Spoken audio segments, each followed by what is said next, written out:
have a good news for you, that our Jesus is a miracle worker. Omiwu bụ aha ya.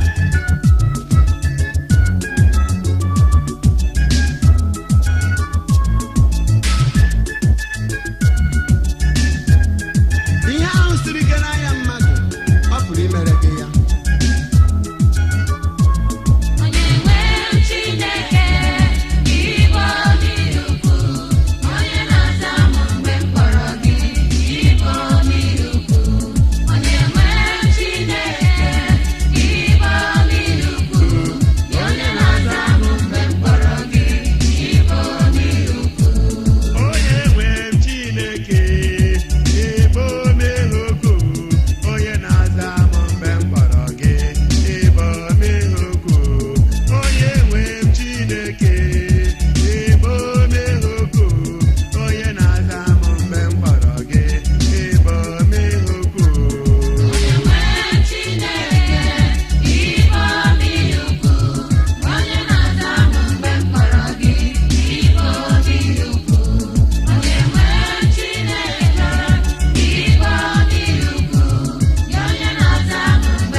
As you are doing it, in the name of Jesus. Hallelujah.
Shall be well with you. Through the miracle working power of God, there is still hope for you. Don't lose hope. Jesus can do this.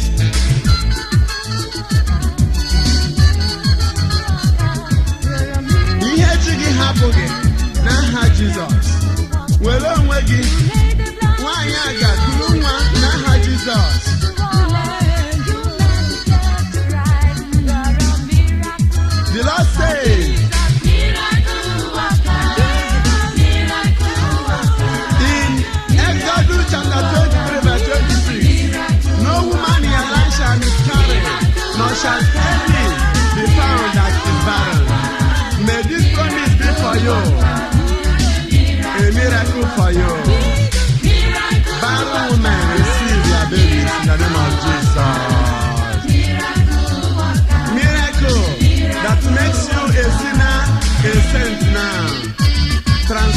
restoration miracle for you in the name of Jesus.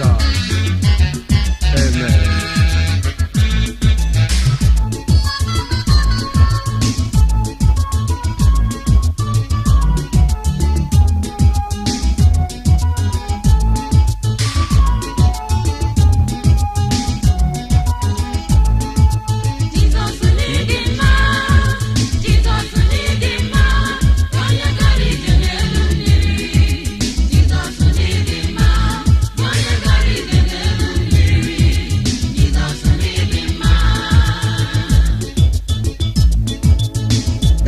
Chineke,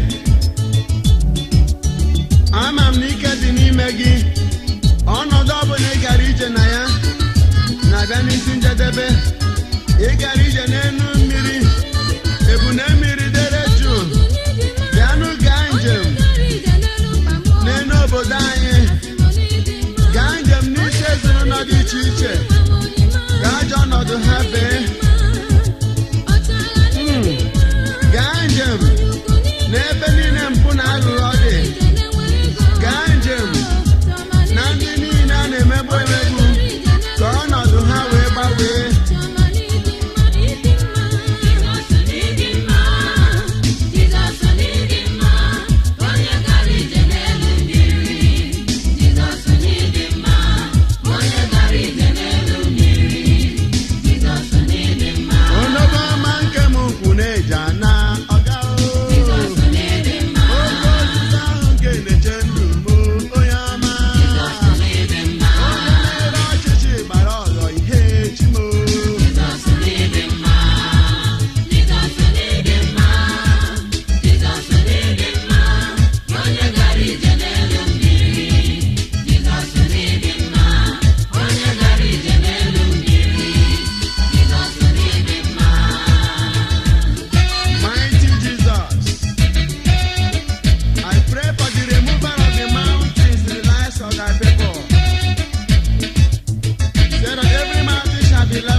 This mountain be leveled as we walk on them. Turn the darkness of the lives of your people to light, Lord. Mezianu Chukwu, ka ajọ ọnọdụ, mkpagbu, na iru uju na ibe akwa ndị nke gị niile bịa n'isi njedebe n'aha Jizọs. Amen.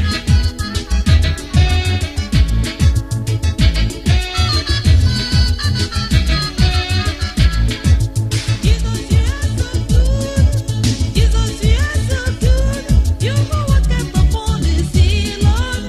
Jesus, you are so good.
Chineke bịanụ.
In the book of Hosea chapter 6 from verse 1 to 2.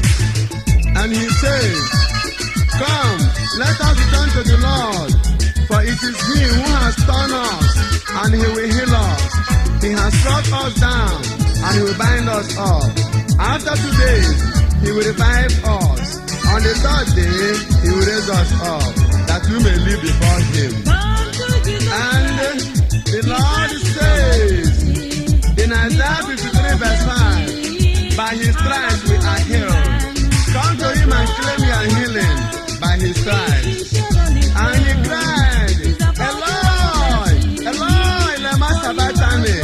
N'isi gị, nna gịnị mere iji gbarapụ m? Chukwu agbarapụrụ gị. Akwa ya emego ka ọ dịrị gị mma. It shall be well with you. An era of revival. To be revived. He says, "Afterwards I will pour out a portion of my spirit upon all flesh." Yes.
Serving God, Ubangiji, May Charity, Supreme God, Ubangiji, May Dosei, God of Mercy, Ubangiji, May Kauna, God of Love, Abraham, Glory.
verse 4. From ages past, no one has heard, no ear has perceived, no eye has seen any God besides you who works for those who wait for him.